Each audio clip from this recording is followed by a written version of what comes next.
भार से बराबर या उससे ज्यादा पानी हटाए। अब इसको मजबूरी में क्या करना पड़ेगा, अपना एक हाथ मारेगा इसे। एक बात बताइए, एक हाथ जब मारेगा तो यहां से यहां तक के बीच में पानी को खाली करेगा, तो कम से कम 10-15 केजी पानी खाली कर देगा कि नहीं? अरे एक जग पानी 2 लीटर का 2 केजी होता है। लीटर और केजी का भार लगभग बराबर होता है, अप्रोक्स बराबर होते हैं सर। 10 मतलब 30-40 ग्राम का अंतर आता है, इससे ज्यादा नहीं। तो 1 केजी पानी और 1 किलो पानी लगभग क्या आएगा, सेम आता है, बहुत ज्यादा का अंतर नहीं आता है। तो ये बताइए, अगर हम हाथ मारते हैं एक ठो से तो 8-10 केजी पानी हटा देंगे कि नहीं हटा देंगे?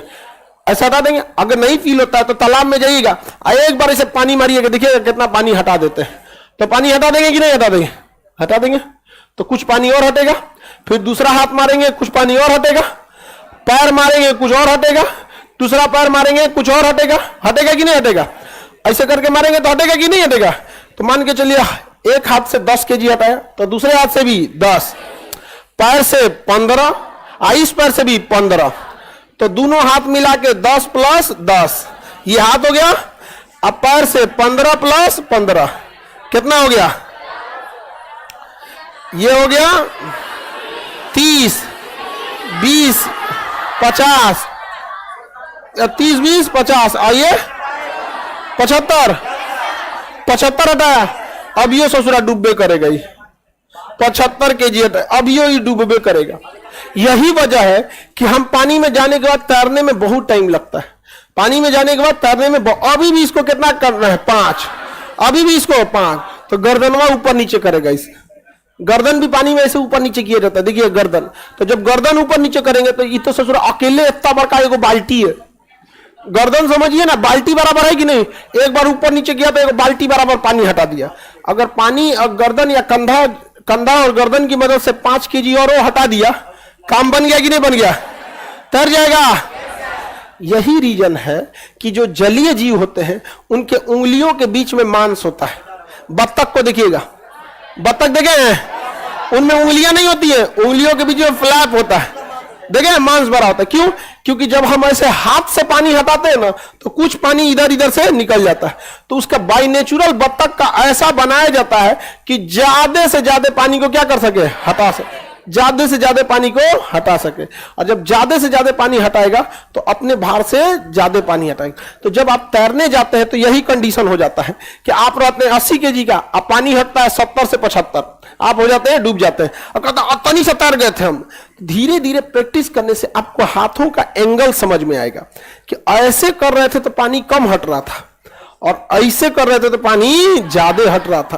तो 10-15 दिन जब प्रैक्टिस करने लगेंगे ना तब समझ में आएगा कि पानी हटाने के लिए हथवा धीरे धीरे मारना है। नहीं तो ऐसा शुरुआती तैराकिया रहेगा ना, घिंगोर देगा पनिया, वहां भंवर धारा उत्पन्न कर देगा। अब धीरे धीरे जब 8 दिन 10 दिन तालाब में जाएगा तो उसे आर्किमिडीज का सिद्धांत पता चलेगा कि तैरने में कुछ नहीं करना है, जितना हम भारी हैं उतना पानी हटा देना, उतना पानी हटा देना। तो आराम से तब मारेगा, ऐसे खूब जोर से नहीं मारेगा, आराम से मारेगा ऐसे कि पूरा लंबा पानी हटे। इसलिए देखिएगा तैराक जो होते हैं सब ना 180 डिग्री हाथवा घुमाते हैं, यहां से 50 से मारेगा, पूरा नीचे तक ले जाएगा। यहाँ पे समझ में आएगा, नौसिया रहेगा, ऊपर ही ऊपर मारेगा, अरे डूब जाए तो रे भाई बचा लियो, नहीं समझ आया। धीरे धीरे धीरे उसको जब समझ में आएगा कि हमें कुछ नहीं करना है, जितना हम भारी है उतना पानी हटाना। समझ में आ गया कि नहीं?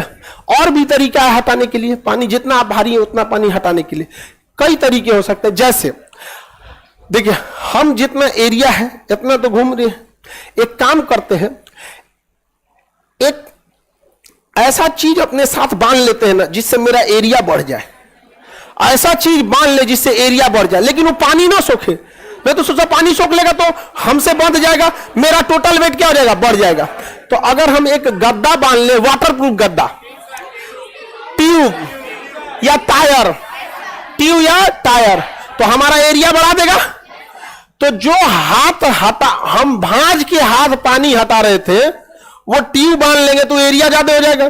तो हमारा डूबा हुआ शरीर कुछ पानी हटाएगा और कुछ ट्यूब टायर जो बांध लिए हैं या वाटरप्रूफ गद्दा बांध लिए हैं या हवा भर के कुछ बांध लिए तो उससे क्या होगा, हटा देगा। अब हमको हाथ चलाने की जरूरत है, वही ये निकाल देगा, नहीं निकाल देगा। ऊपर आ जाएंगे लोग आराम से। यही होता है भैंस के साथ। भैंस में क्या होता है कि भैंस का मुड़िया रहता है बाहर, तो एक पहली बात तो मुंडिया बाहर निकल गया, इसको कोई मतलब नहीं। भैंस के पैर में कोई जाने नहीं रहता है, इतना बड़ा शरीर। आप सोचिए भैंस के साइज का आप बाल्टी कल्पना कीजिए, आप कल्पना कीजिए भैंस के साइज का बाल्टी, समझने के लिए कि भैंस के साइज का आपको बाल्टी लेना है, कितना पानी होगा उसमें?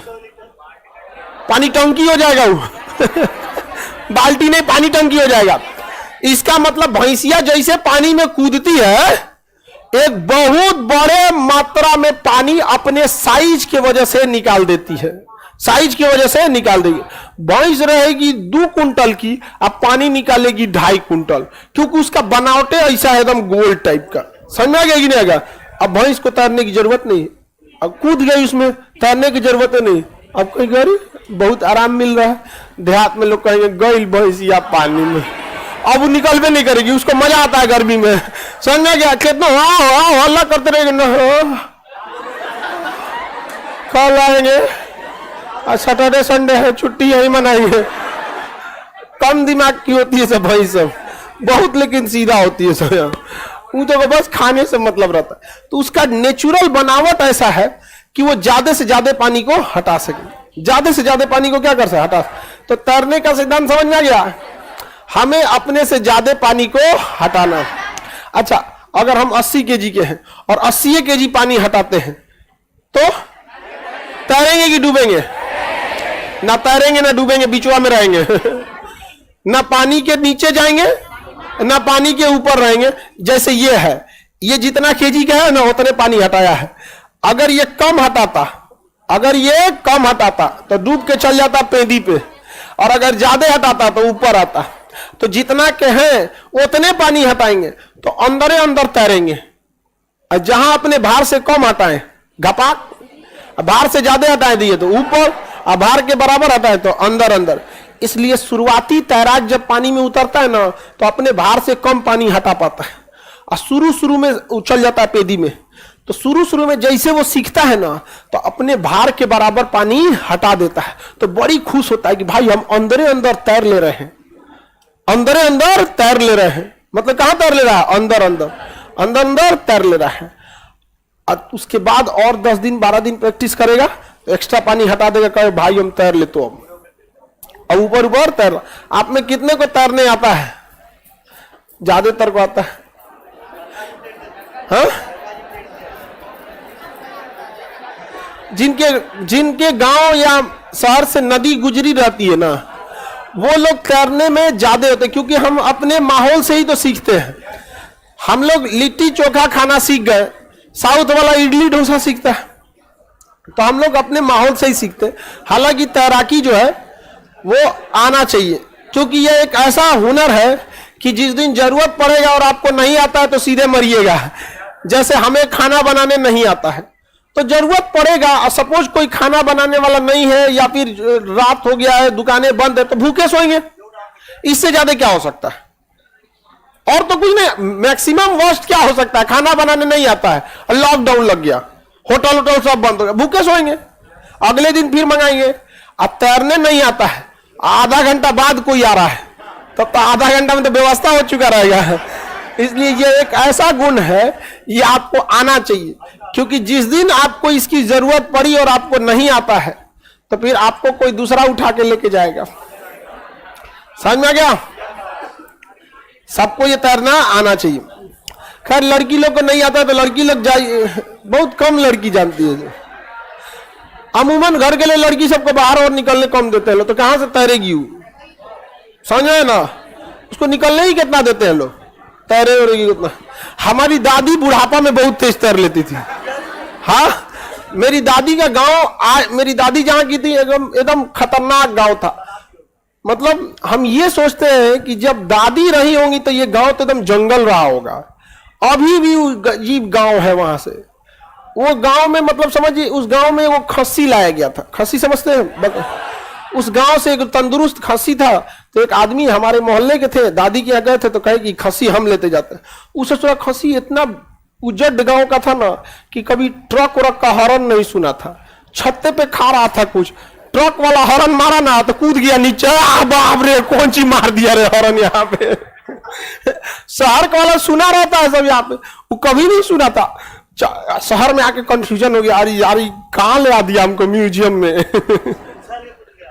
तो गांव वगैरह में जो रहते हैं उनको तैरने अच्छा से आता है। तैरना दो हुनर ऐसा है जो आप कभी नहीं भूलेंगे, साइकिल चलाना और तैरना।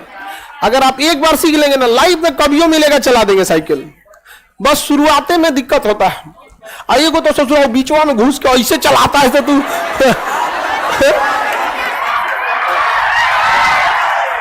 वो तो हमको अभी भी नहीं आता है। हम डायरेक्ट ऊपर वाला सीखे थे। लंगड़ी वाला तो हमको आज भी नहीं आता। वो डायरेक्ट ऊपर सीख जाओ। अब देखिएगा आजकल ना फैशनबाजी आ गया, मोटरसाइकिल पे लहरिया कट मार रहा है। हम लोग के समय लड़का पहले साइकिल सीखेगा और उसके बाद साइकिल ज्यादा सीख लेगा तो हाथ छोड़ के चलाएगा यहाँ पर। उसके बाद अगर और सीख गया ना तो पिछवा बैठ जाएगा और तब चलाएगा। देखो हम कितना होशियार है। तो आप लोग को तैरना आना चाहिए। अब ध्यान से समझिए, इतना तो समझ में, अगर कोई अपने भार से कम पानी हटाया तो डूब के जाएगा पेंदी में, अपने भार के बराबर आता है तो डूबे हुए तैरेगा। भार से ज्यादा पानी हटाया ऊपर उठ के तैरेगा। समझेगा? जिस तरह चलने के लिए चाहिए गुरुत्व केंद्र, जिस तरह चलने के चाहिए गुरुत्व केंद्र, गुरुत्व केंद्र से ऊपर होता है मेटा केंद्र। तैरने के लिए चाहिए मेटा केंद्र और चलने के चलिए गुरुत्व केंद्र। अगर गुरुत्व केंद्र हमारा बीच में है तो हम कितना भी झुक जाए बैलेंस रहे, लेकिन अगर अपना गुरुत्वीय केंद्र को झुका दे तो गिर जाएंगे। उसी तरह तैरने के लिए गुरुत्व केंद्र से ऊपर होता है मेटा केंद्र, गुरुत्व केंद्र से ऊपर होता है मेटा। अगर हमारा मेटा केंद्र बाहर है तो कभी भी डूबेंगे नहीं। इसलिए अगर हम अपना बाहर निकाल दे, अब देखिए वो जैसे गुरुत्व केंद्र बॉडी टू बॉडी डिफर करती है, उसी तरह मेटा केंद्र भी डिफर करता है, लेकिन मेटा केंद्र गुरुत्व केंद्र से क्या होता है, ऊपर की ओर होता है। तो तैरने के लिए किसकी जरूरत? मेटा। किसकी? मेटा केंद्र। कोई दिक्कत? आगे बढ़े।